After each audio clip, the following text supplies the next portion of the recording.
চোখেতে তাকিয়ে নিজেকে আমি থাকি না আমাতে মগ্নতা ছুঁয়ে যা কিভাবে ভালোবাসায় আমি তোমার কাছে ডাকি তাকিয়ে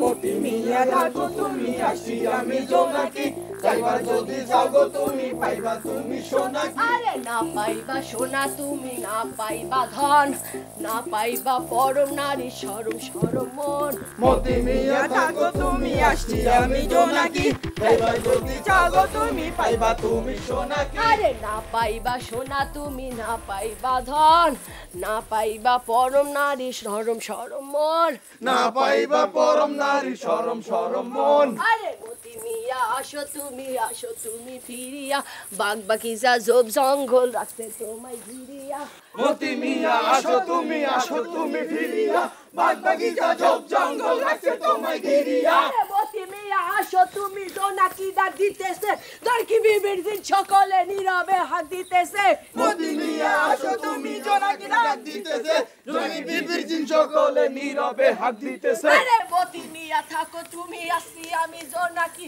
যাইবার যদি পাগো তুমি পাইবা তুমি সোনাকি মতি মিয়া থাকো তুমি আসি আমি জোনাকি যাইবার যদি পাগো তুমি পাইবা তুমি সোনাকি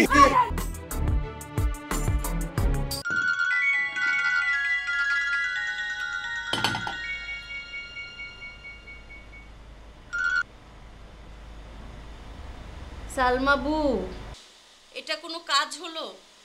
তুমি মনে করে দেখো তো, কতদিন আমাদের বাড়িতে আসো না, কতদিন আমার মুখটা তুমি দেখো না। 2টা দিনের জন্য আমাদের বাড়িতে থেকে গেলে তোমার কি হয়? কেন রে, গত বছর না ঘুরে আসলাম। দেখলে, 1 বছর তুমি আমাকে দেখো না, আর এটা তোমার কাছে কোনো বিষয়ই না বু। থাক, আমি আর কথা বলবো না, রাগে আমার গা জ্বলছে। ওরে পাগল, তোর তো ছোট সংসার, তুই বুঝিস নে। আচ্ছা রাগ করিস নে, আমি আসবো নে। তসলিম কেমন আছে রে? তার আর থাকা না থাকা, ব্যাঙের আবার সর্দি জ্বর। বু, দুলাভাইয়ের কথা খুব মনে হয়। কি হাসি খুশি মানুষটা ছিল গো বু।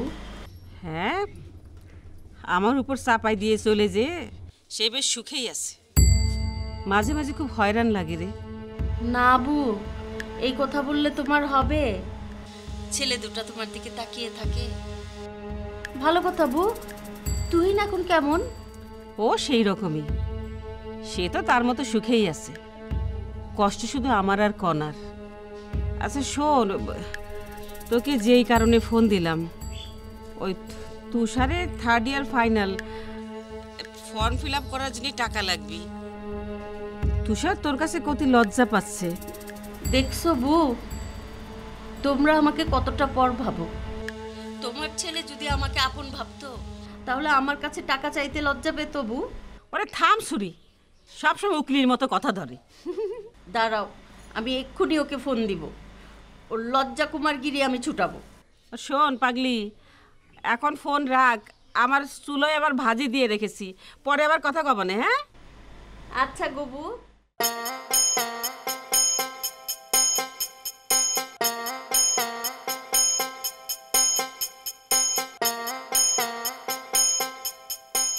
উট পাখিদের সম্পর্কে একটা কথা বলে রাখা ভালো।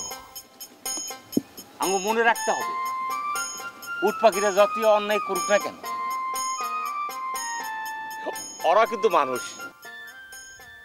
তোমরা কিন্তু তারে নিয়ে এইভাবে ঠাট্টা তামাশা করতে পারো না। তোমরা কিন্তু বোরকা পরা তীরন্দাজদের তার পিছনে কিন্তু লুটাই দিতে পারো না, না পারো না। এটা কিন্তু তোমাকে মানায় না। কিন্তু বোরকা পরা তীরন্দাজ কিন্তু খুবই খারাপ, খুবই আজে, খুবই বাজে, ওরা খুবই নোংরা। তাদের উপরে রূপ সুন্দরীর দেখে অনেকে কিন্তু মনে করো ওরা একটা সুন্দরী রমণী। লেগেছে না, হ্যাঁ যাই এখন কত কিছু করে লেগেছে। আসলে কিন্তু ওরা কিন্তু উপরে ফিটফাট, ভিতরে কিন্তু একটা গুতারাঘাট, কিন্তু ভিতর দিয়ে ওরা আসলে গুতারাঘাট। তাদের আসল রূপ দেখিয়াছি আমি, বাহিরের রূপ দেখিতে চাহি না। দেখেছি তাদের কালো কাউয়ার ডাক, কালো কুৎসিত চেহারা, আর দেখিতে চাহি না। তো জীবনানন্দ দাশের কবিতাও কি পড়া আছে নাকি মতি মিয়া? জীবনানন্দ দাশ বলো আর চঞ্চল দাস বলো, কেউ ছিল কবি, কেউ ছিল শিল্পী। কারো জন্ম হয়েছিল বরিশালে, কারো জন্ম হলো শাঁখারীপুট্টিতে। আমি তাহাদের কথা কহিতে চাই না, আমি বলিতে চাই বোরকাপাড়া তীরন্দাজদের কথা। তারা কিন্তু খুবই আছে, খুবই বাজে, খুবই নোংরা কিন্তু ভাই না। ওই যে কবি বইলা গেছেন না, উপরি দিয়া ফিটফাট, ভিতর দিয়া গুদারাঘাট, ওরা আসলে ওইরকম। এটা জানি কোন কবি বলছে? কে বলছিলেন এই কথা? ওই যে উপরে দিয়া ফিটফাট, ভিতরে দিয়া গুদারাঘাট। কবি বলবো কোথেকে? কবি জানে নাকি বোরকাপাড়া তীরন্দাজ সুন্দরীরা কত খারাপ, কত নষ্ট, কত কষ্ট দিতে পারে ওরা? আচ্ছা বাদ দাও, তুমি কামের কথায় আসো। তুমি কি বোরখা পরা সুন্দরীকে দেখছো? মানে মুখ চেহারা টেহারা দেখছো? কেমনি দেখবো তারে? তারে তো দেখা যায় না। ওরে কে কথা কয় রে, দেখা তো যায় না, বোঝা তো যায় না। আসলে বোরখা পরা তীরন্দাজদের চেনাও যায় না, বুঝাও যায় না। বুঝাও যায় না, আবার চেনাও যায় না। ওরা কিন্তু মাঝে মাঝে ধুলা পিক্কা মারে, ওরা হাতে মারে, ঘাটে মারে, মাঠে মারে, ওরা জাতেও মারে। তার মানে দাঁড়াইতেছে তুমি বোরখা পরা সুন্দরীকে দেখো নাই, তাকে চিনতে পারো নাই। ওরা খুবই খারাপ ভাগনা, ওরা নষ্টা, ওরা ক্রেজি। হ্যাঁ, তারা তোমার কি করছে? তারা আমার ইজ্জত সিনেমিনি খেলছে ভাগনা। ওরা খুবই খারাপ, ওরা খুবই নোংরা। ওরা যে কি কি করছে আমার একদম। আমি তোমার এত কথা বলতেছি কেন? তুমি কে? তুমি কে? না তোমার আমি চিনি না, আমি কিচ্ছু বলছি না, আমি কিচ্ছু জানি না, আমি কিচ্ছু জানি না। কই যাও তুমি? তুমি তো চাইতে পারবা না। চাই বলে যেতে নাই রে, আর একটু বসে জানা রে, তুমতাম পুং পাং। পং পাং। এখন তোমার বাড়িতে নিয়ে বসায় রাখুন, তার কারণ আছে। জোনাকি বিবি তার বাড়িতে মন্ত্র পড়া দিছে তোমার ধরনের লিগা। এখন বাইরে তখনটা ঠিক হইব না। তাহলে জোনাকি বিবি তোমার ধরে ফেলাইবো, ধরে ক্রেডিট নিব, বুঝে সে তোমার ধরে নিছে, তোমার লাগে ভূত আছে, জিন আছে, নানান কেলেঙ্কারি দিব। না না, আমার বাড়ি পদ্মার পারে, নিজের বাড়ি নাই গো নাই। ঠিক আছে তো, নিজের বাড়ি তো তোমার নাই, তাইলে বোনের বাড়ি থাকো কেমনে? উঠাস না কেন? আরে আগুন জ্বালাইছটা আমার গায়ে লো, আগুন জ্বালাইছটা আমার গায়ে। আমার বাড়ি পদ্মার পারে, নিজের বাড়ি নাই গো নাই। আগুন জ্বালাইছটা আমার গায়ে লো, আগুন পরে না জানি। আগুন জ্বালাইছটা আমার গায়ে। আমার বাড়ি পদ্মার পারে, নিজের বাড়ি নাই গো নাই। আগুন জ্বালাইছটা আমার গায়ে লো। মিথ্যা, সব মিথ্যা। কি মিথ্যা? তোর সাথে তার দেখা হয় নাই। আমার সাথে মতি মিয়ার দেখা হয় নাই? কি কওছো নাকি বিবি? যা কয় সত্য কয়, জিনের কাছ থেকে খবর নিয়ে তারপরে কয়। হ্যাঁ, তোর সাথে তার দেখা হয় নাই। তোর সাথে মতি মিয়ার দেখা হয় নাই। তোর সাথে যার দেখা হয়েছে সে বদজিন। বদজিন খবর জানছে তুই আমার বাড়িতে মন্ত্র শুনতে আইতাছস, তাই তোর সামনে হাজির হইছে। এরা ধোকা দিছে। আর তুই তুই কোনো কিছু না বুঝা শুন না আমার সামনে হাজির হইলি, আমারে ধোকা দিলি। হইতেও পারে, কারণ ওই মতি মিয়া আমার সামনে হঠাৎ হাজির হইল, আবার কেমনে উধাও হয়ে গেল। উধাও হইয়া সে যাইব কই? কবজা তারে হইতে হইব। ওই বদজিন রে কবজা করব, আমার পালা জিন। ওই সত্যি কইরা কত তুই কে? আমি রহমত। আর ওই যে আদিনাথ মাস্টার দীপাবলির যে স্কুলটা আছে না, ওই স্কুলের দপ্তরই আমি। না, জোনাকি বিবি, এটা তুমি কি কও? আরে সে তো আমাদের সকলের কাছের মানুষ। আরে না, আমি কইছি না ওর মধ্যে ঝামেলা আছে। আমি কইছি ওর মধ্যে ঝামেলা আছে। ওই বদজিন ওরে পাঠাইছে আমারে ভুল পথে নিয়ে যাওয়ার লেগা। এর লেগা ও আইছে আমার বাড়িতে, আমারে ভুল পথে নিয়ে যাওয়ার লেগা। মেবি পসিবল হইতে পারে। আর পসিবল কি? এটাই সত্য, হ্যান্ড টু হ্যান্ড, হাতে নাতে প্রুফ।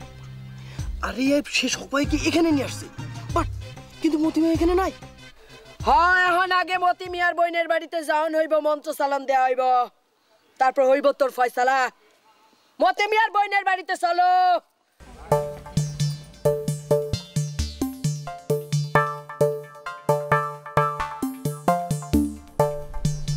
কি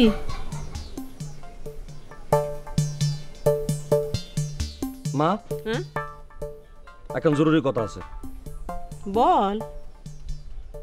আমাকে আর এখন বিয়ে করে দাও। খবরদার, ও কথা আর কখনো কবি নি। কব না কেন? কেন কব না? আমার বউ আমার কোনো কথাই শুনে না। ও মা, আমি তো দেখি তোর সব কথাই শোনে। সাই শুনে, কোনো কথা তো শুনেই না। একটা উপহার দিলে সেটাও নেই না। ওরে আল্লাহ, তুই আর উপহার দিতে জানিস নাকি? বল দেখিনি কি উপহার দিলি। দেখেন তো মা, সেদিন আপনার ছেলে দোকান থেকে তেল আনতে গেল না, দোকান থেকে আমার জন্য 1 প্যাকেট বিড়ি কিনে আনছে। এখন করছে আমার সামনে বসে বিড়ি খা। ওরে বৌরি বিড়ি খাতি হবি? এই তোকে বুদ্ধি দিল কিটা? বুদ্ধি আবার কেটা দিবি? আমাদের দোকানদার সাদেক আছে না? হ্যাঁ, আমি ওরে গিয়ে কলাম তোর দোকানে খাওয়ার জিনিস সবচেয়ে যেটা বেশি চলে এটা আমার দে। ও আমার বিড়ি দিল, আমি না দিলাম। তোমার বউ খাইলো না। আচ্ছা তুমি কও, হ্যাঁ যদি বিড়িটা খাইতো তাহলে কি জাত চলে যেত? আর স্বামী একটা জিনিস আদর করে দিয়েছে, নীতি হয় না? এই হারামদা, বিড়ি কি মেয়ে মানুষই খায়? উমা, তুমি তো কিছুই জানো না। আমি নিজে টিভিতে দেখেছি ঢাকা শহরের মডার্ন মেয়েরা দিনে 1 প্যাকেট করে বিড়ি খায়। এখনো দেখছি আমার বউটা একটু মডার্ন না। মা, তুমি একটা মডার্ন মেয়ে দেখে আমার বিয়ে করে দাও। তুই জানি কত মডার্ন। আরে মডার্ন হলি পরে তো জানতিস বিড়ি খালি পরে ক্যান্সার হয়। হতো, এটাও তো টিভিতে দেখেছি। অবশ্য গানও শুনেছি, I am A disco dancer, বিড়ি খাইলে হয় ক্যান্সার। এই আমার কি মনে হয় জানিস, তুই ইচ্ছে করে পাগল সাজিস, তুই আসলে পাগল না। মা, ও মা, তুমি এই সত্যি কথাটা কিভাবে ধরতে পারলি? তোমার তো মা হেভি বেরেন। অবশ্য হবি না কেন, কার মা দেখতে হবে না, তুমি তো আমার মা। ওকে না, মা কি বলিছে শুনিছো? তোমার হাজবেন্ড কিন্তু পাগল না, বুঝতে পারিছো? হ্যাঁ হ্যাঁ হয়েছে, এবার যা তো গোসল সেরে আয়। যাচ্ছি যাচ্ছি। গোসল সারার আগে একটা বিশাল শাড়ি আসতে হবে।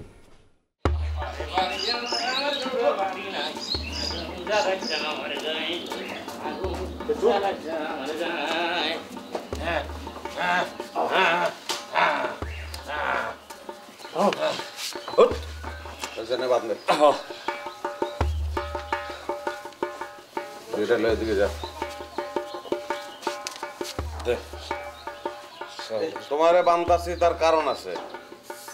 কারণ তোমারে ছেড়ে দিলে তুমি বাইরে গিয়ে আবার পাগলামি শুরু করবা, হারাই যাবা তুমি। এটা দরকার নাই, তার সাথে তুমি এখানেই থাকো। সুমন 2 দিন হয়েছে বাইরে বাইরে, কি খাইছে না খাইছে দুর্বল হয়ে গেছে মনে হয়। অসুবিধা নাই, খাওয়ান দাওয়ার ব্যবস্থা করতেছি, খাও দাও, রেস্ট করো। সই আমি মানলাম, কিন্তু আমার কথা হচ্ছে ভাই না, বোরকা পরা তীরন্দাজদের কি হবে? তাদের কোনো শাস্তি হবে না? তারা কি এমনি এমনি পার পেয়ে যাবে? না, ওরা এমনি এমনি পার পাইবো না, ওকে শাস্তি দিব, কিন্তু ওকে পাউন লাগবো তো। কেমনে পাউন? কারেক্ট বাংলা, তুমি তো একটা যুক্তিসঙ্গত কথা বলছো। তোমার কথার মধ্যে যুক্তি আছে, পয়েন্ট আছে, তুমি 10-এ 10 পাইছো। তাকে আসলে কোথায় পাওয়া যাবে? ওটা নিয়ে তোমার চিন্তা করার দরকার নাই। তাকে আগে পাই, তারপর শাস্তি দেবো। আপনার কাছে কি তাদের কোনো সন্ধান আছে? মানে ওই বোরকা পরা সুন্দরীদের কাউকে আপনি চিনতে পারছিলেন? আরে না তো, তারা সুন্দরী না তো, তারা সুন্দরী না, তারা হচ্ছে তীরন্দাজ। তারা হচ্ছে তীরন্দাজ। তারা তীর বাইরে আমার শেষ করে দিছে রে বাইক রে। তারা আমার গোপন জায়গায় আঘাত করছে বাইক রে। তারা ক্রেজি বাইক নে, তারা এমন ক্রেজি চিন্তা করতে পারবে না বাইক নে। আমি শেষ হয়ে গেছি রে বাইক নে। তাকে যদি আমি হাতের কাছে পাই, তাদের হাতে পারবো, বাতে পারবো, যাতে পারবো। আরেকবার যদি বেশি করে পাই, তাহলে তাদের হাটে পারবো, ঘাটে পারবো, মাঠে পারবো। মাইরো, দৌড়াইয়া দৌড়াইয়া মাইরো, উড়াইয়া উড়াইয়া মাইরো, মনের সুখ মিটাইয়া তুমি মাইরো। মাইরা ছাল চামড়া উঠাইয়া পালাইও। সেই ছাল চামড়ায় লবণ মরিচ মাইকা চামড়ার কারবার করো, কোনো অসুবিধা নাই, কেউ না করবো না তোমারে। কিন্তু এখন রেস্ট নাও, রেস্টের তোমার দরকার আছে। আমি খাওন দিতেছি, খাওন খাও, কিন্তু খবরদার পলানোর চেষ্টা করবা না।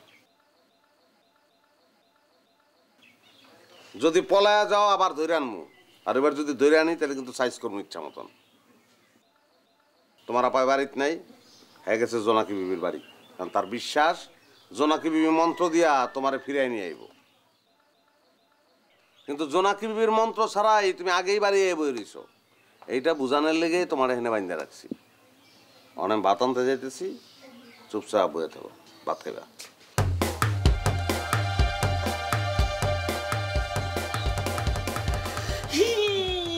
ঘোষ আমার কি দোষ, আমার ঘোষ জায়গা আঘাত করছে। তোমার চোখেতে তাকিয়ে নিজেকে